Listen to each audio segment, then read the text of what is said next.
Bonjour et bienvenue. Aujourd'hui, on se penche sur le récent conflit au Liban qui a soulevé énormément de questions. Comment, concrètement, une guérilla a-t-elle pu tenir tête à une armée des plus modernes? Pour y voir plus clair, on va décortiquer ensemble les stratégies en s'appuyant sur une analyse détaillée qui nous vient directement de la région. Ok, on commence direct avec un chiffre et attention, il est assez dingue. Il vient de notre source. Environ 200 chars israéliens auraient été détruits ou en tout cas mis hors de combat. Un bilan pareil, ça force forcément à se poser une question.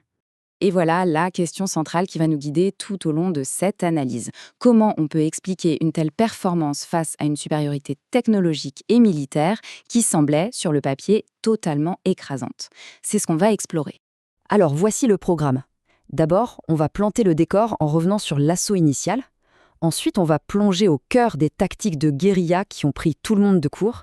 Après ça, on verra que le combat se joue aussi sur le terrain politique, à l'intérieur même du Liban. Et pour finir, on prendra un peu de hauteur pour essayer de comprendre ce que tout ça change pour la région. Allez, on attaque. Première partie, l'assaut sur le Liban. Parce que pour bien saisir la réponse Selgo du Hezbollah, il faut d'abord prendre la mesure de la violence de l'offensive de départ, telle qu'elle est décrite par notre source. L'échelle de l'attaque est juste stupéfiante. Il faut s'imaginer, en à peine 10 minutes, plus de 100 sites auraient été frappés simultanément. Cet effet de choc a bien sûr provoqué un déplacement massif de population et a complètement redéfini le champ de bataille pour la suite des opérations. Mais attention, une guerre, ce n'est jamais que des chiffres. La source insiste beaucoup sur la dimension symbolique. Prenez le château de Beaufort, par exemple. C'est un lieu qui est chargé d'histoire pour la région. Eh bien, notre source rapporte que des drones y auraient planté des drapeaux israéliens. Une façon de tenter de marquer une victoire psychologique juste après avoir subi une embuscade à proximité. Bon, maintenant, on rentre dans le dur, le cœur de l'analyse militaire. Comment une force de guérilla a-t-elle réussi à être si redoutable? La réponse, elle tient en 3 mots, guerre asymétrique. Voilà un point absolument fondamental de l'analyse. Dans le sud du Liban, le terrain n'est pas qu'un simple décor. Les montagnes, les vallées encaissées, c'est un véritable allié pour celui qui défend. Cette topographie transforme les colonnes de chars, normalement si puissantes, en cibles quasi parfaites. Ce schéma illustre à la perfection cette tactique de l'embuscade.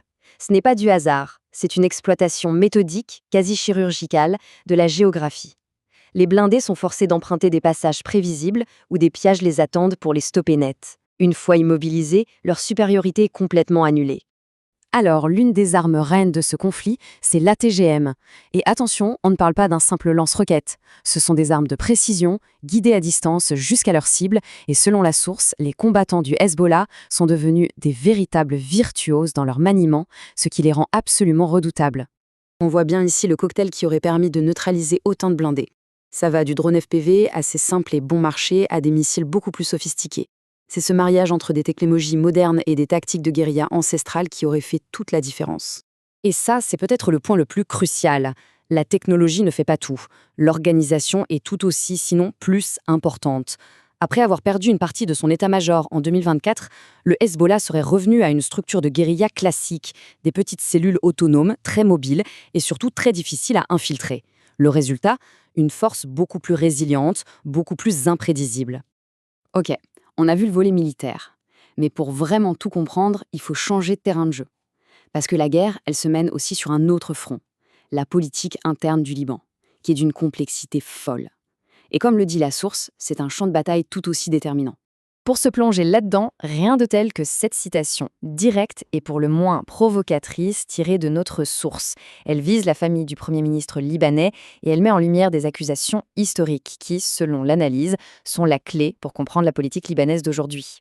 Cette chronologie, elle résume les accusations très graves que la source porte contre la famille du Premier ministre et qui se transmettraient de génération en génération. De la vente de terres à des soupçons de collaboration, ces événements du passé sont présentés comme étant absolument essentiels pour comprendre la méfiance et les lignes de fracture politique actuelles. Tout ça nous amène à une question critique, qui est aussi une demande de longue date d'Israël. L'armée libanaise peut-elle, oui ou non, désarmer le Hezbollah ?